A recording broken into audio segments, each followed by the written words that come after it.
While conferencing features in Teams are primarily designed to help run online meetings, they can also be used to record lectures and tutorials.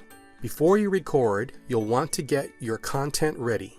Save your PowerPoint presentation to OneDrive and open it in a browser. Make sure to enlarge web pages using Ctrl+ or Command+ on a Mac to make sure the text is large enough to see. Also, hide the menu bar and bookmarks menu. Now, select the Meet Now button in the Teams calendar, or if you prefer, schedule a meeting with yourself using a personal email address like Gmail. If you'd like to start your video with an introduction, select the More button and start recording. Wait a second for the transcription pane to open. Then, look at the camera and deliver your intro. If transcriptions don't automatically start, go to the More button and select Start Transcriptions.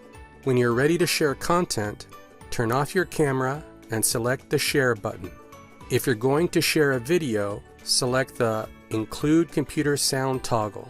The presenter modes are only useful during meetings, so you can skip these tools. Decide which share option you need to use. The Screen option will record everything that displays on your screen, so you won't have to stop and reshare if you're hopping from app to app. The Window option will only record the app or browser window you share, so you can do things in the background without it being recorded. If you have a PowerPoint, use the Live option to share. When sharing, the recording will display your webcam to the right of the shared content. Turn off your webcam to help highlight the content. If you'd like the viewer to shift their attention to you, stop sharing. The webcam will capture what you'd like to say, and when you're ready, you can share again. This time, let's share a PowerPoint. Select Share and scroll down to the Live section. You'll find a list of PowerPoints that have recently been opened in OneDrive, or use Browse to upload the file. PowerPoint Live has many useful features, including annotation tools, but we won't cover them in this video. As you present, keep in mind that your camera will be recorded and will display to the right of the content. In addition to annotating by using the Draw tools in Word, PowerPoint, and OneNote, or using the Whiteboard app in Teams, you can now annotate when using the Share Your Screen option. Move your cursor to the top and select Annotation.